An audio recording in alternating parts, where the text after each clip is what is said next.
안녕하세요. 사연을 부탁해입니다. 오늘의 사연을 소개하겠습니다. 어느 날 출근하기 전 엄마에게 말했습니다.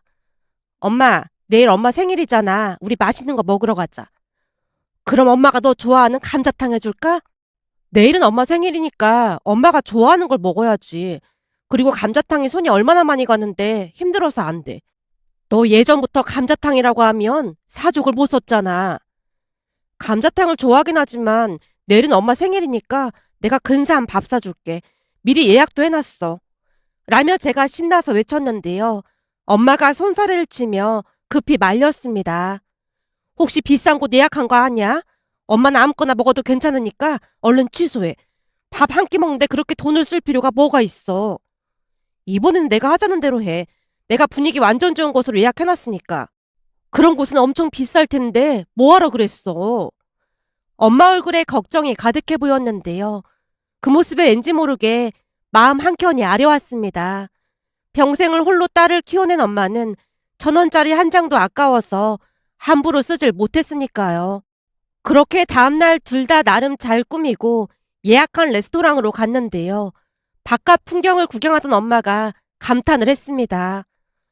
아유, 풍경이 아주 멋지네. 진짜 예쁘다. 그지? 진짜 예쁘지? 내가 여기 예약하려고 몇 달 전부터 알아봤다니까? 그럼 여기 엄청 비싼 곳 아니야? 내 생일이 뭐가 그렇게 중요하다고 비싼 돈을 쓰고 그래. 엄마, 내 친구는 부모님이랑 여기 수시로 오거든? 우리는 1년에 한 번 올까 말까 한데 그런 말 하지 마. 제가 입을 삐죽이고 있었어요. 평생 고생만 한 엄마에게 항상 미안한 마음뿐이었는데 이제라도 그런 음식을 사드릴 수 있게 돼서 기쁘기만 했습니다. 식사를 하던 중 엄마와 이런저런 대화를 했는데요. 문득 지나간 일들이 떠올라 말을 꺼냈어요. 엄마, 내 친구 수진이 기억나지? 당연히 기억나지. 그 부잣집 딸내미 말하는 거잖아. 맞아. 사실 나 대학 다닐 때 수진이네 가족들이랑 여기 처음 와봤어. 여길 수진이네 가족들이랑 왔었단 말이야? 엄마가 잠시 어리둥절한 표정으로 저를 바라보다가 다시 물었어요. 그러니까 수진이랑 둘이 온 게 아니라 가족들이랑 함께 왔었단 말이야? 어, 그때 수진이네 집에서 과제하고 있었거든. 근데 저녁 식사 때쯤이 되니까 수진이 엄마가 밥 먹으러 가자고 수진이를 부르더라고. 그래서 난 집에 가려고 준비하고 있었는데 수진이가 갑자기 같이 가자고 하는 거야. 라며 그날 있었던 이야기를 자세히 말했는데요. 사실 그날은 수진이네 집에서 과제를 하다가 가족끼리 외식을 한다는 말에 가방을 싸고 있었어요. 그런데 수진이가 제게 물었습니다. 보라야, 너도 같이 갈래? 아니야. 가족끼리 외식하는데 내가 그 자리에 왜 가겠어. 내가 우리 엄마한테 말해볼 테니까 같이 가자. 난 진짜 괜찮아. 그리고 엄마가 기다리고 있어서 집에 가봐야 할 것 같아. 그러지 말고 같이 가자. 수진이가 제 손을 잡아 끌고는 엄마에게 물었어요. 엄마, 보라도 같이 가도 되지? 보라도 같이? 아닙니다. 저는 괜찮습니다. 제가 당황한 채 손을 내젓고 있자 수진이 엄마 입가에 미소가 번졌고 제게 부탁하듯 말을 했습니다. 식사하고 집까지 바래다 줄 테니까 같이 가자. 수진이네 엄마가 다시 부탁을 하는 모습에 거절을 할 수가 없어 어쩔 수 없이 따라 나섰는데요. 잠시 후 들어간 레스토랑을 보며 눈이 희둥그레지고 말았습니다. 여기저기 예쁜 생화가 꽂혀 있었던 건 물론이었고 인테리어 자체가 굉장히 고급스러워 보였으니까요. 거기다 바깥 풍경이 어찌나 멋지던지 눈을 뗄 수가 없었습니다. 잠시 후 생전 처음 본 음식들이 테이블 위에 놓이기 시작했는데 순간 당황한 채 눈으로 음식을 바라보기만 할 뿐이었어요. 그런 제 마음을 눈치챈 것인지 수진이네 엄마가 제 그릇에 음식을 덜어주며 말했습니다. 이거 2개 곁들여서 먹으면 맛이 아주 좋단다. 한번 먹어봐. 네, 감사합니다. 평소에도 수진이네 엄마가 배려심이 많다는 것은 잘 알고 있었지만 그날은 더욱더 저를 배려하고 있음을 느꼈는데요. 포크며 이것저것 사용법을 제가 볼 수 있도록 천천히 사용하고 있었거든요. 그런 수진이네 엄마를 따라 저도 조금씩 음식을 먹기 시작했어요. 그런데 음식이 입안에 들어가자 살살 녹는 듯한 그런 맛이었습니다. 음식이 너무나 맛이 있다 보니 순간 엄마 생각이 나기 시작했는데요. 우리 엄마는 이런 맛있는 음식을 한 번이라도 먹어본 적이 있었을까 하는 생각과 함께 혼자만 그런 맛있는 음식을 먹는 것에 대해 죄책감마저 들었습니다. 수진이네 부모님이 포도주 향기와 맛을 음미하는 모습에 약간은 충격마저 받았다고 해야 할까요? 그들의 여유로운 모습과 늘 바쁘게 뛰어다니는 엄마의 모습이 겹쳐 보이면서 저도 모르게 눈시울이 붉어졌고 제가 살짝 고개를 돌려 눈물을 훔치다가 수진이네 엄마와 눈이 마주쳤지만 역시나 수진이네 엄마는 못 본 척 배려해주는 모습이었습니다. 그런 수진이네 엄마에게 얼마나 감사했는지 모른답니다. 그날 일에 대해 이야기를 하던 제가 다시 말을 이어갔습니다. 엄마, 그날 집에 가서 혼자 얼마나 울었는지 몰라. 이렇게 맛있는 거 먹고 울긴 왜 울었어? 왜긴 왜겠어. 그날 집에 갔더니 엄마 혼자 무김치 하나 넣고 물에 밥 말아서 먹고 있었으니까 그랬지. 그 모습 보는데 나 혼자만 맛있는 거 먹고 왔다는 죄책감도 들고 너무너무 심란한 거야. 그래서 혼자 펑펑 울면서 다짐하고 또 다짐했어. 엄마는 원래 김치 좋아하는 거 알면서 울긴 왜 울었어. 너만 행복하다면 엄마는 다 괜찮아. 난 안 괜찮았어. 그래서 그날 꼭 변호사가 돼서 엄마 호강시켜줘야지 하는 마음으로 버티고 또 버텼어. 근데 이제는 먹고 살만한데도 엄마가 자꾸만 이런 데 오는 거 싫어하니까 내 마음이 어떻겠어? 제가 불만스레 입을 삐죽이고 있자 엄마가 조용히 달랬습니다. 사람이 말이야. 돈 좀 번다고 막 쓰고 다니면 안 되는 거야. 무슨 말인지 알지? 엄마, 나처럼 돈 아끼면서 사는 사람 많지 않을걸? 주변에서 다들 짠순이라고 난리도 아니야. 그러니까 너무 걱정하지 말고 우리도 가끔은 이런 레스토랑에서 밥도 먹고 하자. 그동안 엄마가 얼마나 고생을 했는데 이 정도 보상은 받아도 되는 거잖아. 엄마는 우리 딸이 건강하고 행복한 것만으로도 그냥 다 보상받은 기분이니까 그런 걱정은 하지도 마라. 근데 이 와인 조금 먹었다고 벌써 취하네. 아직 음식 나올 거 많으니까 천천히 많이 먹어. 근데 분위기 좋은 곳에서 딸이랑 같이 밥 먹으니까 엄마도 기분 좋지? 라며 제가 엄마 손을 잡았는데요. 엄마 손이 예전보다 더욱 거칠어진 느낌이었습니다. 순간 저도 모르게 눈물이 뚝 하고 떨어졌고 제가 중얼거렸어요. 나만 아니었음 우리 엄마 평생 고생 안 하고 살았을 텐데 괜히 나를 만나는 바람에 너무 고생만 한 것 같아. 엄마, 앞으로 내가 효도 많이 하면서 살게. 이렇게 건강하게 잘 커준 것만으로도 효도니까 그런 말은 하지도 마. 라며 엄마도 저를 따라 눈물을 훔쳤습니다. 사실 엄마와 저는 친모녀 사이가 아니었습니다. 그 인연은 장례식장에서 시작이 됐습니다. 사업을 하던 친부모님이 어느 날 갑자기 교통사고로 한날 한시에 돌아가셨습니다. 그 바람에 친척들이 서로 저를 못 맡겠다고 말다툼을 하기도 했는데요. 작은아버지라는 사람이 가장 먼저 말을 꺼냈거든요. 제 부모 사업한다고 여기저기 돈 빌리고 다닌 거 다들 알고 있죠? 난 데려다 키울 여건이 안 되는데 다른 사람들은 어떻게 할 거예요? 라는 말에 친가 가족들뿐만 아니라 외가 가족들까지 외면한 채 다들 아무런 말도 없었습니다. 그때 기적과도 같이 지금의 엄마가 나타났습니다. 부모님 소식을 늦게 들었던 모양으로 장례식장으로 뛰어들어온 엄마가 영정 사진을 보며 대성통곡을 했어요. 부모님 장례식장에서 그토록 슬피 우는 사람은 처음이었다고 해야 할까요? 어찌나 슬피 울던지 사람들 모두 그 모습을 묵묵히 지켜만 보고 있었는데요. 잠시 후 홀로 앉아있던 제게 다가온 엄마가 물었습니다. 네가 보라니? 아줌마 기억 안 나지? 네. 라며 대답을 하고 있던 사이 작은아버지가 엄마에게 다가왔고 누군지 물었습니다. 누구시죠? 전 보라 엄마 친구입니다. 혹시 보라 친척분 되세요? 보라 작은아빠입니다. 그럼 혹시 보라는 누구랑 같이 살게 되는 겁니까? 그게 다들 상황이 여의치가 않아서 딱히 맡겠다는 사람이 없네요. 네? 친척들이 이렇게나 많은데 단 한 사람도 보라를 데려가겠다는 사람이 없다고요? 제가 알기로는 보라 부모님이 그동안 형제분들 많이 도와준 걸로 알고 있는데 진짜 너무들 하시네요. 그러다 다들 천벌받을 겁니다. 남의 가족이래 왜 왈가왈부하는 겁니까? 그럼 그쪽이 데리고 가던지요. 예, 그럴 생각입니다. 그럼 제가 보라 데리고 갈 테니까 그런 줄 아세요. 순간 엄마 입에서 그 말이 튀어나왔고 장례식장 한 사람들이 다들 엄마를 쳐다보며 수군거렸는데요. 작은 아빠뿐만 아니라 친척들 입가에 미소가 번지고 있었습니다. 그쪽이 왜 보라를 데려다 키운다는 거죠? 그동안 보라 엄마한테 신세를 많이 졌으니까요. 그건 갚아야 하지 않겠습니까? 저는 누구들처럼 파렴치한 사람은 아니거든요. 엄마가 친척들을 한껏 노려보다가는 제 가까이 다가와서 말했습니다. 보라야, 넌 아줌마를 잘 모르겠지만 난 널 아주 잘 알아. 엄마가 만나기만 하면 네 자랑을 많이 했거든. 우리 엄마랑 많이 친했어요? 그럼 보라 엄마가 아줌마 힘들 때 많이 도와주고 그랬어. 그러니까 앞으로 아줌마랑 같이 살자. 보라 엄마도 그러길 바랄 거야. 엄마의 말에 제가 힘차게 고개를 끄덕였는데요. 이미 말귀를 알아듣는 나이기도 했고 본능적으로 제 앞날이 걱정이 됐던 것 같습니다. 그 뒤 저는 엄마와 함께 살게 됐는데요. 엄마도 남편을 떠나보내고 홀로 살고 있었어요. 풍족하진 않았지만 엄마는 닥치는 대로 일을 해서 저를 키웠습니다. 그런 엄마가 걱정이 돼서 아르바이트를 하겠다고 했지만 엄마가 화까지 내면서 말렸어요. 엄마가 다 알아서 할 테니까 넌 공부나 열심히 해.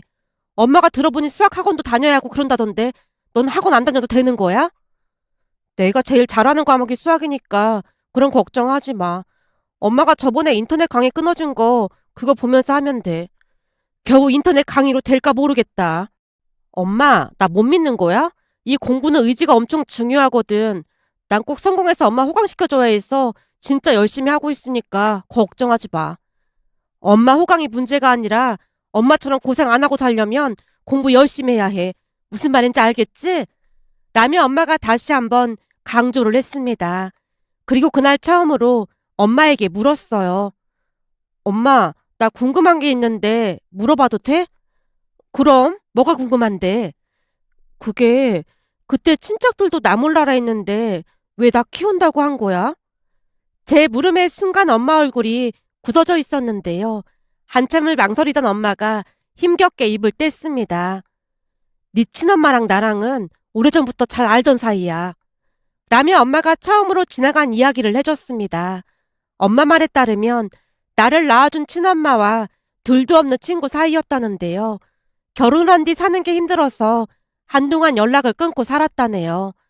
친부모님은 사업이 잘 돼서 잘 살다 보니 더욱 연락하기 어려웠다고 했어요. 그러던 중 지금의 엄마 남편분이 세상을 떠나셨다는데요. 그나마도 빚을 많이 남긴 채 떠났기에 망연자실한 채 장례를 치르고 있던 엄마 앞에 돌아가신 제 친엄마가 나타났다고 합니다. 빚도 많고 하다 보니 삶을 포기할까 생각하고 있던 차에 친엄마가 봉투 하나를 건네며 말했답니다. 지금은 힘들어도 어떻게든 버티고 살아. 그러다 보면 분명히 좋은 날 올 거야. 그리고 살다가 힘들면 언제든지 연락하고. 이거 생활비에 보태. 라며 두툼한 봉투를 건넸고 엄마가 놀란 채 거부했다는데요. 내 제일 친한 친구한테 내가 이 정도 부의금도 못하겠니? 그러니까 그냥 받아. 그래도 내가 이걸 어떻게 받아? 진짜 괜찮아. 정 미안하면 나중에 일해서 형편 나아지면 갚으면 되잖아. 혹시 알아? 내가 힘들어졌을 때 네가 날 도와줄 수도 있는 거잖아. 그러니까 우선 받고 악착같이 살 생각해. 라며 엄마 손을 꽉 잡아줬다네요. 친엄마는 거액의 부의금을 한 것뿐만 아니라 장례가 끝날 때까지 옆에서 지켜주기도 했답니다. 한참 동안 말을 이어가던 엄마가 눈물을 훔치며 말했어요. 사실 그때 난 살고 싶은 생각도 없었어. 근데 네 친엄마가 날 살려준 거나 마찬가지야. 그런데 내가 은혜를 갚아야 하는 게 맞는 거잖니. 근데 그것보다도 장례식장에 너 혼자 앉아있는 모습을 보는데 예전에 남편 떠나보내고 나 혼자 장례식장에서 외로이 있던 때가 떠올랐어. 그래서 더욱더 널 모른 척할 수가 없었고 말이야. 아무래도 우리는 하늘이 이어준 인연이 아닌가 싶다. 엄마, 내 엄마가 돼줘서 정말 고마워. 라는 제 말에 엄마가 폭풍 눈물을 흘렸습니다. 우리 모녀는 그렇게 가족이 되었습니다. 그리고 저는 엄마의 희생 덕분에 로스쿨을 졸업하고 변호사가 되었고요. 엄마를 호강시켜드려야 한다는 생각뿐이었기에 이를 악물고 공부만 했던 것 같네요. 이제야 먹고 살만해져서 집도 꽤 괜찮은 집으로 옮겼고 엄마와 하루하루 행복한 시간을 보내고 있었는데요. 엄마는 그 모든 것이 익숙치 않았던 것인지 항상 걱정하고 또 걱정했습니다. 하지만 그날 레스토랑에서는 정말 좋았던 모양인지 엄마가 몇 번이나 감탄하고 또 감탄했어요. 세상에나 바깥 풍경이 보면 볼수록 아주 좋네. 거기다 음식 맛도 너무 좋다. 그지? 여기 음식 엄청 맛있더라고. 앞으로 내가 자주 사줄 테니까 많이 먹어. 우리 딸 덕분에 내가 이런 호사를 다 누려보네. 요즘 엄마는 말이야, 구름 위를 걷는 기분이야. 엄마가 행복하다고 하니까 나도 기분이 엄청 좋네. 근데 이렇게 기분 좋은 날 이런 얘기를 해야 할지 모르겠는데 말이야. 왜? 무슨 일 있는 거야? 재판이 뭐 잘 안 된 거야? 아니, 그런 건 아닌데 나 얼마 전에 작은아버지라는 사람 봤어. 뭐? 작은아버지? 그때 장례식장에서 그 사람? 갑자기 엄마의 동공이 커져 있었습니다. 맞아. 그때 그 사람. 작은아버지라고 하기도 싫은 그런 사람이니까. 그 사람을 어디서 봤다는 거야? 우리 로펌이 꽤 큰 로펌이잖아. 근데 아들이 무슨 사고를 쳤는지 재판을 받게 돼서 변호사를 선임하러 왔더라고. 설마 널 알아본 거야?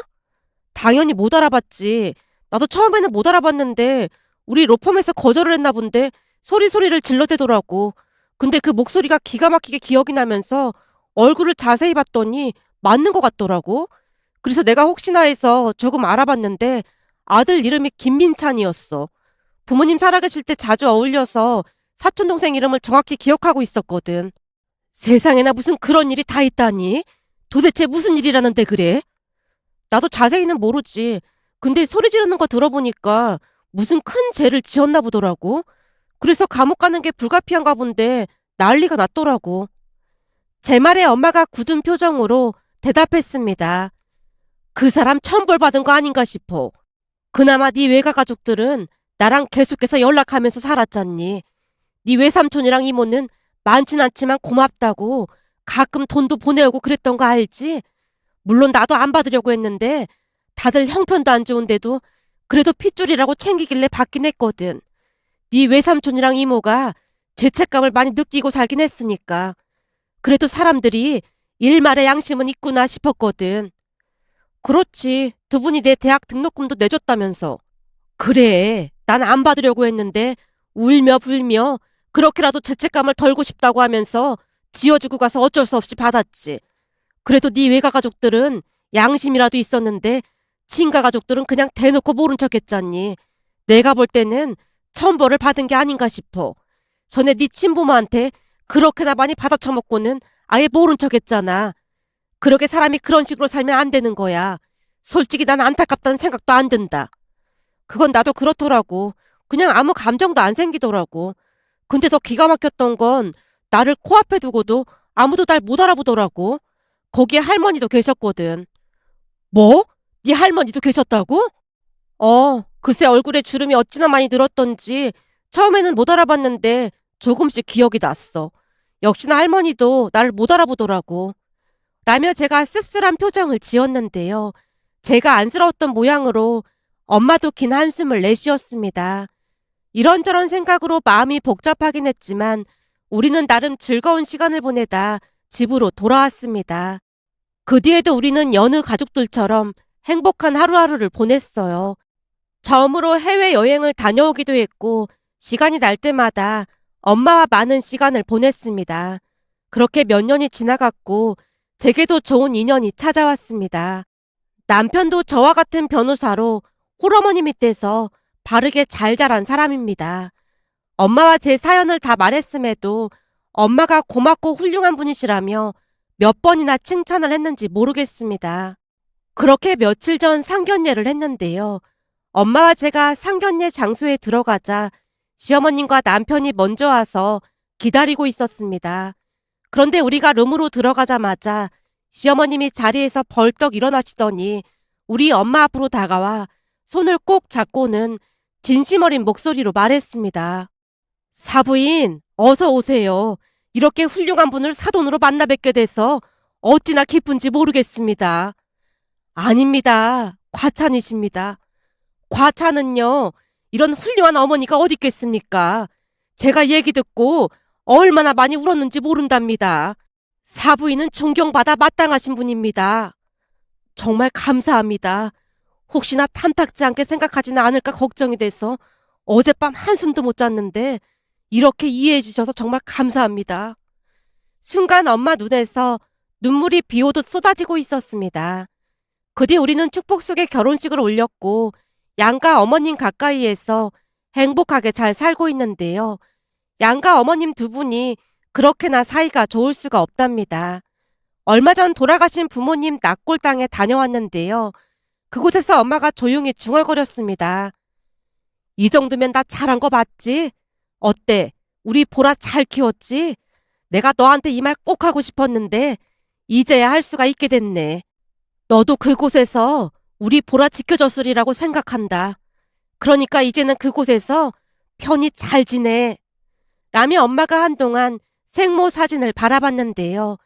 그 모습에 세상에 이런 인연이 또 있을까 싶어 이렇게 글 남겨봅니다. 오늘의 사연은 여기까지였습니다. 즐겁게 보셨다면 구독, 좋아요 부탁드립니다. 고맙습니다.